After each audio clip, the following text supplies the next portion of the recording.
Listen, it wasn't all bad. We're going to tell you who the most valuable position player is. We're going to tell you who the most valuable pitcher is. And we're going to tell you who's the most valuable newcomer on today's Locked On Reds.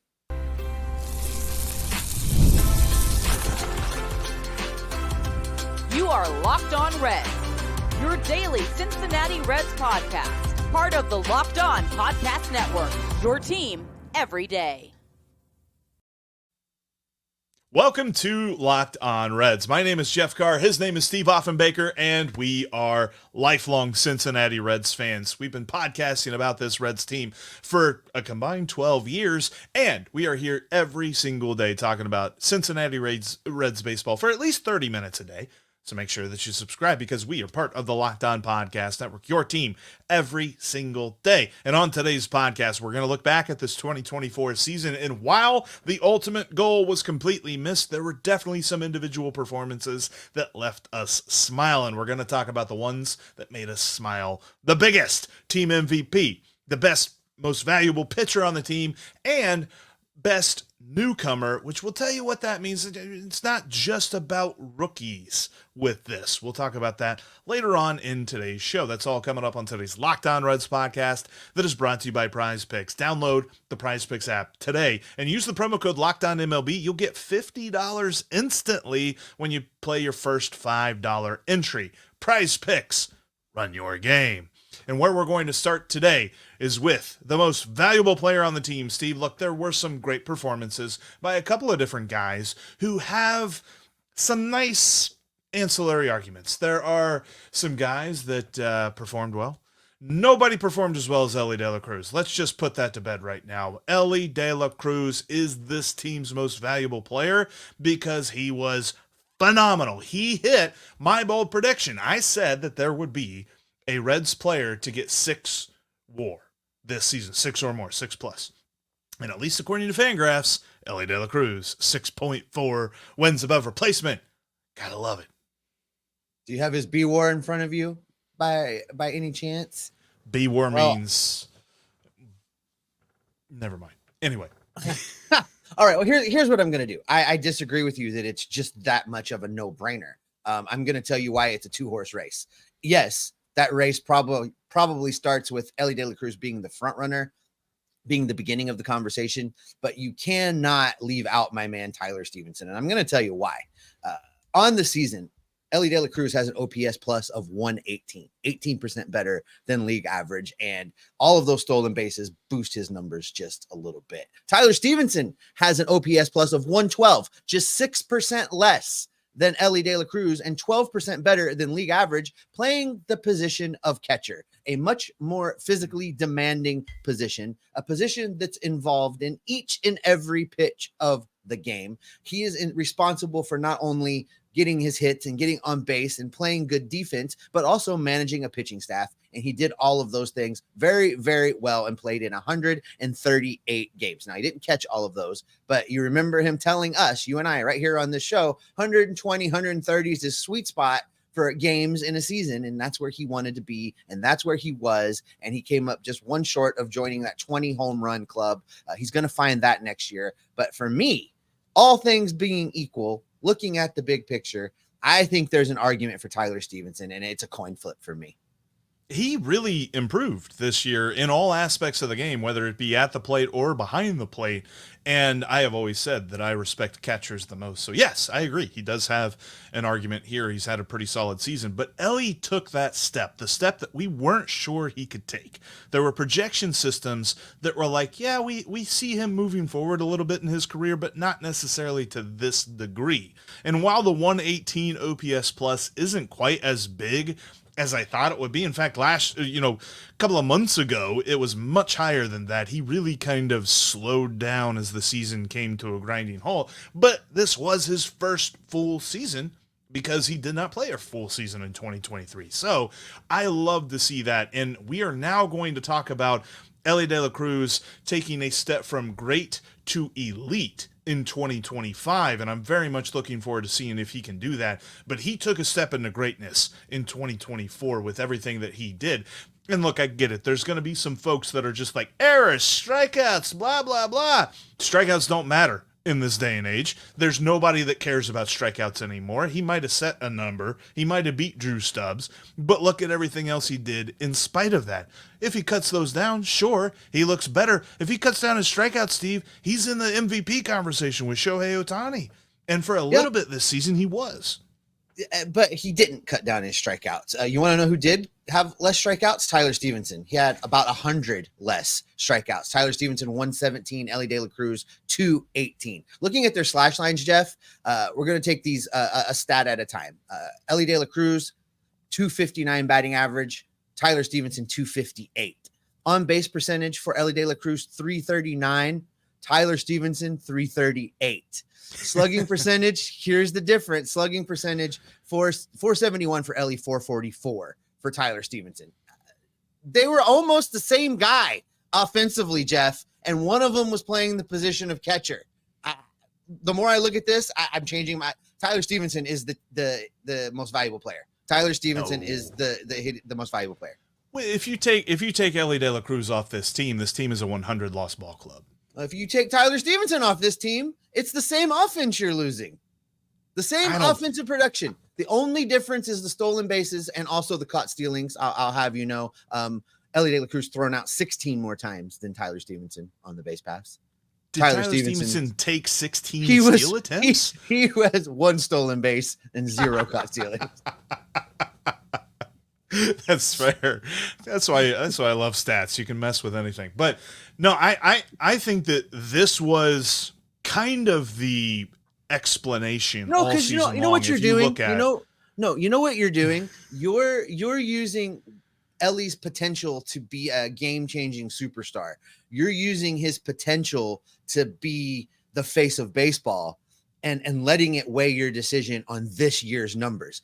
I have no argument with you that at the end of the day, when both of these guys retire, Elly De La Cruz is going to be in a whole different level than where a Tyler Stephenson type player is going to be. But we're talking about the year of our Lord 2024, and looking at these numbers and considering what positions these cats play, Tyler Stephenson gets my vote. I don't think this is the same thing as last year where we had an argument between TJ Friedel and Spencer Steer or Matt McClain or whatnot. This is different. Elly De La Cruz. But the good news is, and this is the other side of this, is that when you look at these two guys, it's clear that they are the most valuable players on the team, 1A, 1B. And when they didn't hit, this team didn't score. And that's something that we will talk about a lot this offseason and how the Reds must supplement that, because there was nobody else to carry this team. Elly and Tyler Stephenson had to be on, and when they were off, the team was off. And I was just going to ask you, is there an honorable mention? I think you got to squint real hard. You got to squint real hard for India, and look, I think, but he would be the only better year. Yeah, he had. Yeah, I can't think of anybody else. He had a better year than he did the year before, but it wasn't exponentially better, and most of it was just his on-base percentage. His power is still a question. He was the only other player with an above 100 OPS plus. Jonathan India comes in 5% better than league average at 105. That was the biggest disappointment for me all year long, was the lineup, because I expected this lineup to be the kind of lineup that challenges like franchise records and things like that. And it was very obvious we went too far too fast with a lot of the young guys that hit sophomore slumps and things like that. But even that being said, like, India for me is a solid on-base guy, but if I need somebody to get me a hit, it's not Jonathan India. It's Elly De La Cruz or Tyler Stephenson. And like we saw it even in the final game of the season, Elly comes in the clutch with a big hit.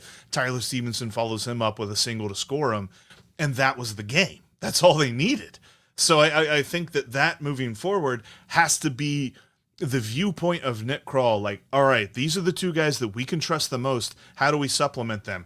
How does Spencer Steer get better to help these guys out? Because Spencer Steer needs to be that guy that joins these two. There needs to be a 1-2-3 punch, really, but there wasn't all year long. And that is, for me, another bit about this, that while we are arguing about Elly and Tyler Stephenson, there's a big gap between who else gets to join these two guys. Yeah, and I think that it's where things jumped off the rails for you and I, because all of those guys you mentioned, all of those guys that need to get better and be part of this conversation, and Those were all guys we thought were going to be part of this conversation. Yeah. Those were all guys that you and I had both penciled in as being parts of this conversation. And, if we go all the way back to the beginning of spring training, we had Matt McLean on that list. We had Spencer Steer on that list. We had CES on that list. And none of those guys are on this list right now. So there's going to be a temptation for this front office to say, well, that list, all of those guys coming back from injury, that's the same as making a free agent signing for all of those spots. No, that is not the answer, but those are guys I hope we can count on next year. Time is going to tell. Both CES and Matt McLean have been taking rips out in Arizona. CES going to be in the Arizona Fall League. Matt McLean going to continue to bat and be ready to go. There's going to be things to watch, but can't comfortably include them in that group. It's a 2-horse race. Jeff's wrong about which horse he's picking. Tyler Stephenson, Elly De La Cruz, the best the Reds had to offer offensively in 2024. Right. But who was the best pitcher? All right. I think it's just about as obvious as who the MVP was. We'll tell you why coming up next. The best way to enhance your football watching experience is with Prize Picks, America's #1 daily fantasy sports app. Now that we're in the baseball offseason and the NFL is heating up, it is so easy to use Prize Picks to get your fantasy sports fix. That is right. All you need is as little as 4 correct picks on an entry, and you could turn $10 into $1,000 with Prize Picks. All you need to do is pick your favorite players like Joe Burrow or Jamar Chase, and then find your favorite stats and click more or less. So completions for Joe Burrow, you think he's going to complete a lot of passes? Click more. Jamar Chase, you think he's going to have several touchdowns? Take that stat, click more. You think they're not going to do those things? You can always click less, but stop being a pessimist. Download the Prize Picks app today and use the code LOCKEDONMLB, and you're going to get $50 instantly when you play $5.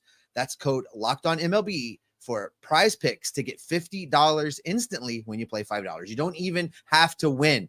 This helps Jeff Carr out. You don't even have to win to get the $50 bonus. It's guaranteed. Prize Picks, run your game. We are talking Cincinnati Reds baseball here today and every day, every week, every month, all year long. Make sure you subscribe to get at least 30 minutes of your Reds coverage right here every single day. And you would think that I could say the words Joe Burrow after him having been here for this long, but the tongue was not working. It's early in Hawaii. Coffee has not hit yet, Jeffrey. I do know that particular player's name. All right. We talked about what the offensive MVP looks like. The most valuable offensive position player for the Reds comes down to a 2-horse race. Tyler Stephenson, Elly De La Cruz. We're not going to have the same argument on the pitching side of things. It's Hunter Greene. It's Hunter Greene. It's Hunter Greene. Yeah, and back in June, it kind of felt like there might have been an argument because Nick Lodolo had an amazing first half of the season, and then he hit a wall, and then he hit an injury wall, and then he didn't pitch anymore. It was a huge disappointment and letdown to see what happened to Nick Lodolo in the second half of the year because and it feels like this was years ago, but go back to April and May. Nick Lodolo was twirling gems left and right, looking like a stud.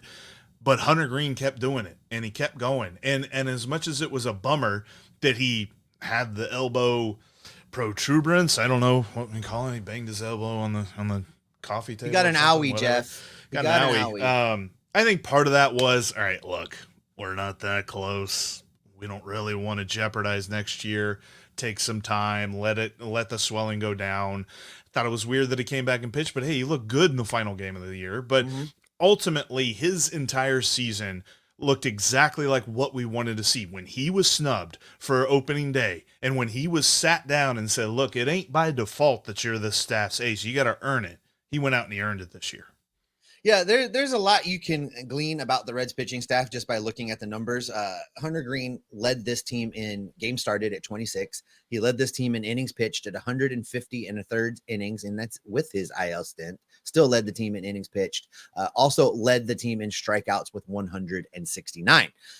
You would be surprised to know that of games started for the Reds starting pitchers in 2024, the fourth guy on the list is Frankie Montas, who was gone from the trade deadline. And that probably should tell you everything you need to know about this Reds rotation in the second half. It was a train wreck. For me, this is a no-brainer, Jeff. Hunter Greene turned that corner. He did that thing that we were begging him to do. Was it a response to not being the opening day starter and it going to Frankie? I think probably that's a little bit true. I think that Hunter Greene, we have to, I think, at least for me, I forget that he's still a pretty young man, Jeff. Yeah. He's still developing, and he started very young, and he's learned to be a pitcher, not just a thrower. And that was the thing, that was the ask, and he did it. And he's done it very, very well. So I have no illusions heading into next season. No doubt in my mind. Ace number one, the big dog of this rotation, the opening day starter, is Hunter Greene. And you're going to build around that with the rest of the guys, depending on who's healthy and ready to go when the team leaves Goodyear in 2025. Yeah, and it's interesting because we stood on a table, it felt like a lot, and said third pitch, needs a third pitch. That's what's going to get him to the next level. Really what got him to the next level was just being able to pitch at 85%. Like being able to locate his fastball, being able to take a few miles an hour off of that, being able to locate his slider for strikes as well. And that is what vaulted him up to the level that he was at. He was getting Cy Young consideration there for a little bit before he got hurt. And Chris Sale is ultimately going to win this award, but Hunter Greene is going to get votes here at the end of the season, maybe come in like third or fourth. I think it's probably going to be Chris Sale, Zach Wheeler, Paul Skeens might be in there as well. But ultimately, I think Hunter Greene really was able to show what some of the other pitchers on the staff need to learn. And that is, you don't have to go 110% on every single pitch, especially if you're a starting pitcher. You can't do that. And he was really, really able and really added that to his utility belt really this season. I do have an honorable mention. In no way, shape, or form is this meant to be this guy was in the competition to be, because he wasn't here long enough. He wasn't around for the requisite amount of time. But had he been here all year, we might be having a different conversation, because Rhett Lowder came to the big leagues for this team and was absolutely lights out. He only made 6 starts, Jeff. In those 6 starts, he had a 1.17 ERA. He struck out 22 batters in 6 starts. He didn't overpower a lot of guys. He just went out and continually got the job done. He didn't give up a ton of walks. He was very pitch efficient. In his 6 games, he only walked 14 batters. But here's why I am giving just a little shout out to Rhett Lowder and looking very, very forward to what he does next season. In 6 starts with the Cincinnati Reds in 2024, he amassed 1.9 wins above replacement. He was a 2-WAR guy in 6 starts. He's going to be a beast next year. I'm going to have to go back when we really dive into Rhett Lowder and a couple of different guys like this. I'm curious of how many pitchers had that much WAR over the last, let's say 10 years. Like first 6 starts wasn't a lot. We need to get Joel. Not even 6 starts. Not even 6 starts, like the whole season. Like, think about some of the pitchers that we've seen on this pitching staff in years. I mean, Mike Minor, right? He's Connor Luke Weaver, sir. No Luke Weaver. Like, these guys, and Luke Weaver goes to the Yankees and figures it out. That is going to baffle me all offseason, more so than Jeff Hoffman going to the Phillies and figuring it out. But I digress. Rhett Lowder has shown that he absolutely needs to be part of this rotation next season. If he's healthy, I really think that's the only qualifier. He has made this. There's no question in my mind. When I'm talking rotation, he's my number 4 starter right now. I think if all things being equal, and our famous offseason quote of if everybody's healthy, the rotation probably goes Hunter Greene, Nick Lodolo, Andrew Abbott, Rhett Lowder, and they need to get a guy to be the 5th starter to start the season and hope that one of Chase Burns, Chase Petty comes and takes that job. Yeah, because I think that Graham Ashcraft ultimately moves to the bullpen. Bullpen. We're fully within that camp that I don't see him being a starter. Maybe they begin the season with him as a starter next year, but they're going to be kidding themselves if they do that. Because if they don't sign in the bullpen. Yeah, if they don't sign anybody, Jeff, if they don't get a decent starting pitcher that you can just say, yeah, that guy's going to be in the rotation, then Graham at least has to be competing for that 5th spot, and you see where you land. But we got a lot of time to talk about that. Before we get out of this segment, I do want to ask you, as far as the most valuable pitcher goes, let's create on the fly. I love it when I do this to you and don't warn you ahead of time. Let's create on the fly a subcategory most valuable bullpen arm. and see who you want to put into that conversation, because we're going to have an interesting talk about a dude in the next segment for Newcomer of the Year. May not necessarily be the best bullpen arm, though. Right. Best bullpen arm. It's tough because there was definitely an answer first half of the season, and Fernando Cruz just trailed off. And then Tony Santiago looked good in the second half, but I wouldn't say he looked unhittable by any stretch. Alexis Diaz maybe started to figure some things out in September, but he had a rough year. It's hard to give it to him.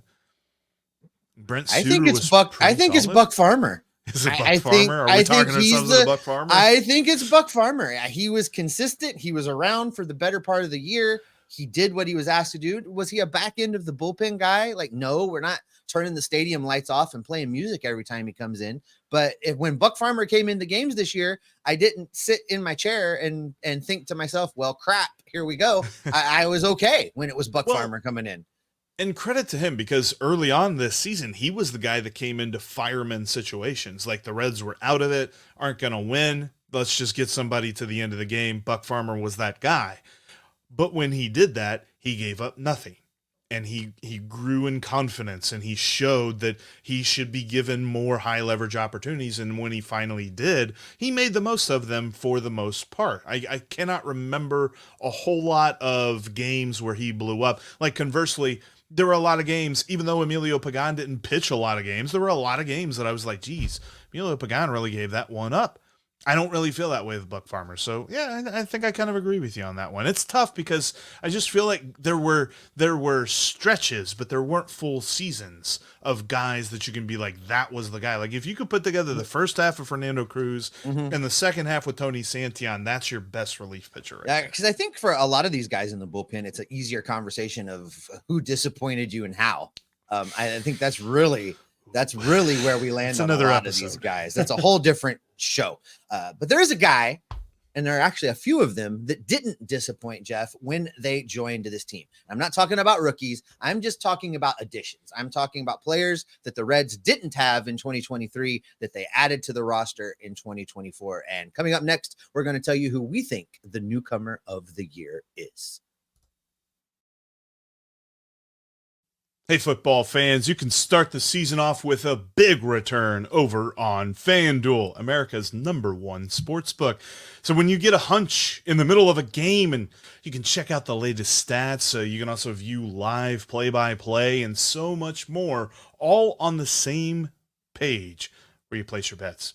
You'll get started with $200 in bonus bets guaranteed when you place your first $5 bet. In fact, for your first $5 bet, you could look back at baseball. You could look at the playoffs, because the two favorites to win the World Series are both from the National League. Right now, you got the Dodgers and the Phillies on top, with the Yankees right behind them. FanDuel has the Dodgers at plus 350 to win it all. The Phillies right behind them at plus 360. And then the Yankees are at plus 450. The crazy thing to me, though, is the Guardians, the other American League team that got a bye and doesn't have to play in the wild card round.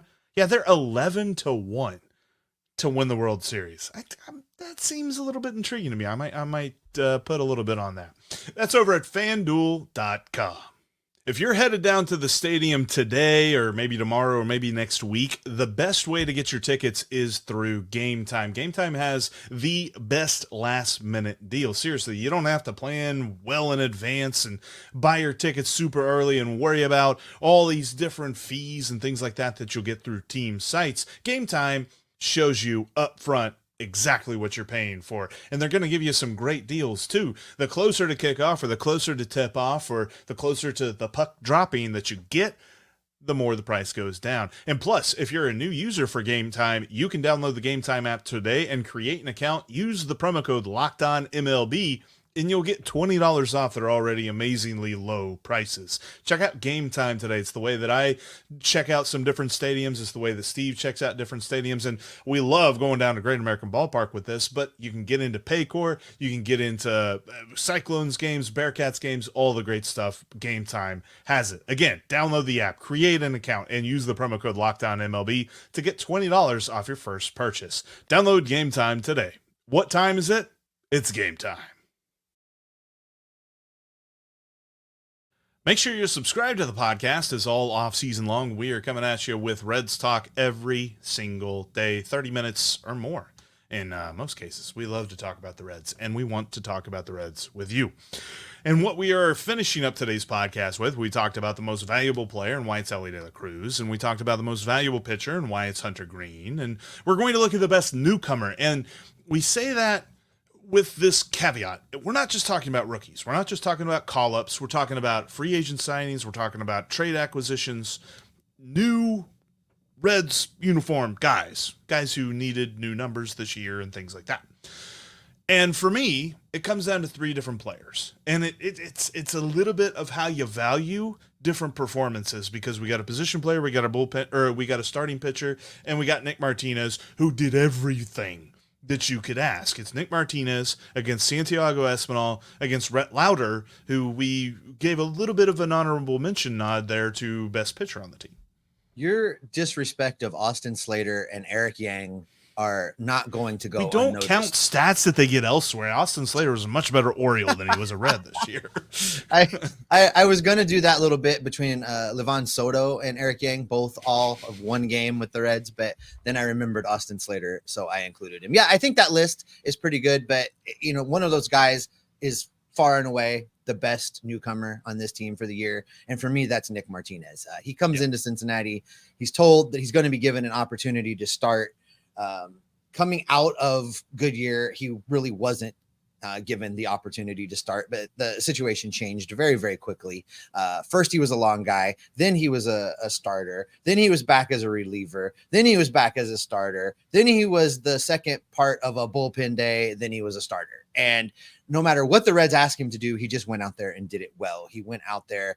He put the stats together. He basically saved this team on many occasions. And for those reasons, I think you have to look at him as the guy that really just established himself as Nick Kral's best addition in 2024. If this were any other industry, any other job, whenever he's going to another job interview and they say, so, tell me a little bit about your last job. You're like, what do you want to know? I did everything. That's exactly what Nick Martinez was for this team this year. If they needed a high leverage guy, they got him. If they needed a guy to buoy a bad start from somebody, they got him. If they needed somebody to fill in for starting, which he did for the last 2 months of the season, he got him. It was such a nice season to see from him. And he made $16 million. He has a player option for $12 million next year. I don't think he picks that up.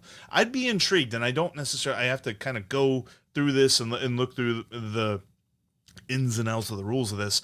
If he doesn't pick up his player option, I don't know if they're allowed to give him the qualifying offer, but I'd be okay if they did, because you get to keep him and you keep his versatility on the team for, whatever, 18, 19 million, whatever that might be, because it's very likely he's going to get that from somebody on the open market.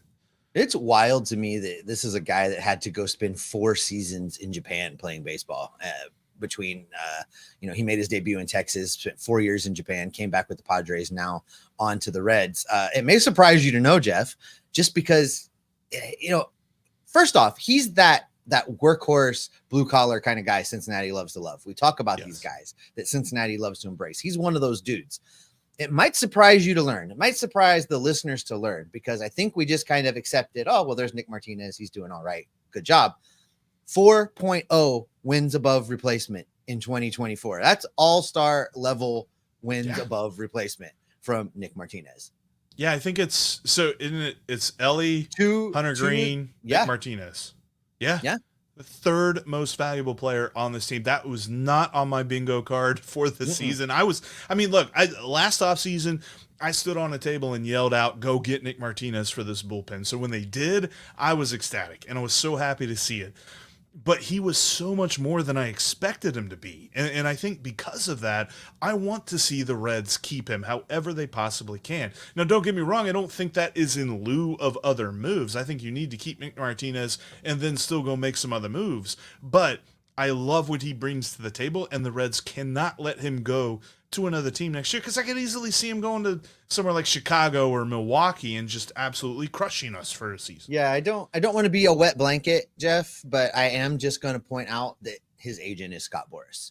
So it for me, they're not going to pick up that option. I mean, he might be willing to stay in Cincinnati, but it's not going to be on that option. They're going to decline that option. Did they take Scott Boras to Jeff Ruby's and get him a burger? Like, what happened here? He does not like the Reds. And maybe it's because he understands that they're just not going to pay what they need to be paying for a good team. That's totally fair. But, like, can they get him, like, I don't know, some graders or something? Like, put a smile on this man's face. I'm tired of just being like, who's the guy's? Oh, it's Scott Boras. Oh, all right. Next, move along. We hate him. I don't want that. We hate him because he's really good at his job. And there have been off seasons where him being good at his job has bit him in the butt. We saw some of that last off season. But by and large, he gets his players paid, and that's what they pay him to do. So I you know what? It is what it is. I know this, Jeff. The Castellini family can afford to pay Nick Martinez. They can afford to go get another starting pitcher. They can afford to go get Santander. They can do all of these things. I'm not having it that they're not. So I don't really care who the agent is. And we got sidetracked there. And before we close out, we do need to spend just a moment on Santiago Espinal, because this dude was a last-second addition right before the season started. And while he did not get the Newcomer award of the season, he is a very valuable part of this team moving forward. He is going to provide some much-needed depth. The depth that we thought the Reds had coming into the season, we didn't really sign him up as part of that depth. It is now clear that they can feel good about, all right, we need to give an off day to somebody in the infield. Put Santiago right there because he's going to get it. And I love everything that he brought to the table, but mostly just the way that he went about his work every single day. And he had the crazy numbers where the first half of the season wasn't all that great. Second half of the season was phenomenally good. Like for the better part of like 2 months, he had the highest batting average of baseball. And that included, well, everybody.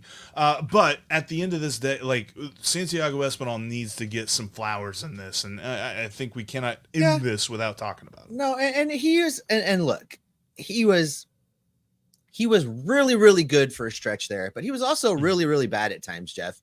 And for the guys that are wanting to pencil him in as a starter next season somewhere, that's just crazy talk. Not there. Overall, when you look at his entire performance in 2024, he did what the Reds need him to do. He filled the void left when Matt McClain got hurt.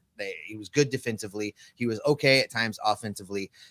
77 OPS plus. That's where he finished on the year. You know, not nearly as high as you would think based on some of his second half performance. But when you take it as a whole, 77, his slash line 246, 295, 356. He's very valuable to have on the bench, very valuable for a spot start. I don't want to see him in 118 games again next year. No, and he's going to be a card-carrying member of the Chris Heisey club, where it's just like, no, he's much better off the bench than he is as a starter. Yeah. But I love having him on the Reds bench, and I'm glad that he is under team control for the next 2 years. That, Jeff, I think is a good spot to go ahead and wrap up this edition of Locked On Reds. Everydayers, thanks so much for joining us and making us your first listen of the day. Baseball playoffs are underway, and if you want to stay up to date on those baseball playoffs, I invite you to go check out the Locked On MLB podcast. Our buddy Sully, Paul Francis Sullivan, has you covered each and every day with the postseason happenings. We'll keep you up to date on what is going on in baseball. We caught the first game of that Mets Braves series or doubleheader yesterday. Wow. As we're talking, second game hasn't happened yet, but oh boy, baseball playoffs are going to be fun, Jeff. And with that being said, get us out of here. Thanks, everybody, for making us your first listen. We are going to be with you every single day all throughout the offseason. Got a lot coming up on the next episode talking about the managerial search. No, we didn't touch on it in this episode, but so much to cover when it comes to our short list, who we think the Reds should sign. That's coming up on the next Locked On Reds podcast. Make sure you join us for that, but you can always trust that we will be Locked On Reds every single day.